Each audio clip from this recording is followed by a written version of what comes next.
पंतप्रधानांनी जे 3 आव्हान केलेले आहे, त्यातलं सगळ्यात पहिले त्यांनी हे सांगितलेलं आहे, की तेल अर्थात पेट्रोलचा उपयोग कमीत कमी करावा. त्यांनी दुसरं आव्हान हे केलेलं आहे, की परदेशात कमी जावं. लग्न प्रसंगी पण लोकं बाहेर जातात किंवा बाहेर जाऊन लग्न करतात, त्यांना थांबवावं. तिसरं त्यांनी आव्हान केलेलं आहे, की 1 वर्षापर्यंत सोन्याचे दागिने खरेदी थांबवावी. मला एकच म्हणणं आहे, की ज्वेलरीची दागिने खरीददारी थांबवणे हे खरोखरच खूप एक कठीण होईल. कारण ही इंडस्ट्री एक खूप मोठी इंडस्ट्री आहे. जी-डी-पी मध्ये 7% पर्यंत 60% पर्यंत याचं योगदान आहे. डायरेक्टली 70 लाख कारागीर याच्यावर अवलंबून आहे. 30 लाख एम्प्लॉईज आमच्यासोबत काम करतात.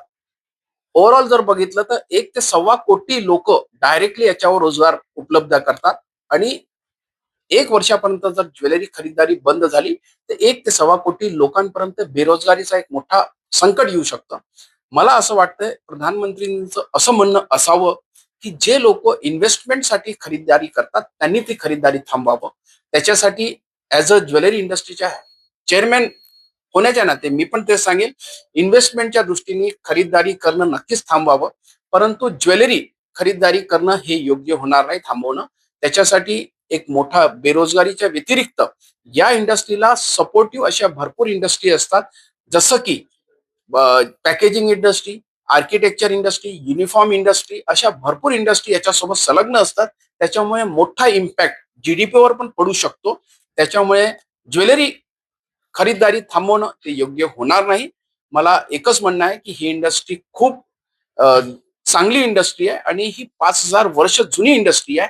ऑल इंडिया जेम एंड ज्वेलरी डोमेस्टिक काउन्सिलनी ज्याप्रमाणे इम्पोर्ट वाढत होतं, त्याच्यावर ऑलरेडी सरकारकडे गोल्ड मॉनिटायझेशन स्कीम सबमिट केलेली आहे.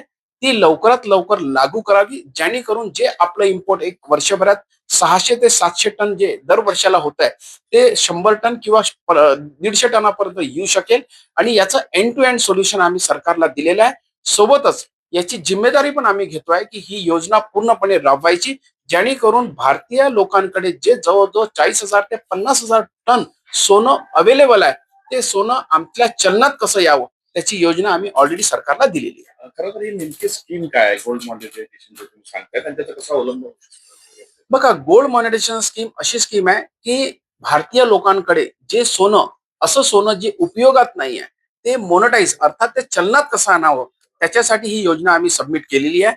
या योजनेच्या अंतर्गत कुठलंही सोनं, नाणं असो किंवा गोल्ड बार असो किंवा अशी काही ज्वेलरी जे उपयोगात नाही, ती ज्वेलरी तुम्ही ज्वेलर्सच्या माध्यमातून त्याला फिजिकल ज्वेलरीला डिजिटल करायचं, डिजिटल करून बँकेला द्यायचं आणि बँकेला जेव्हा आपण देतो, तर ते घरी ठेवलेलं सोनं तुम्हाला फक्त आणि फक्त रेट एप्रिशिएशनच्या व्यतिरिक्त काहीच देत नाही. तुम्हाला बँकेतर्फे त्याच्यावर इंटरेस्ट मिळेल आणि ते बँक पुन्हा ते ज्वेलरी किंवा मेल्ट केलेली प्युअर केलेली ज्वेलरी पुन्हा ते ज्वेलरला देतील.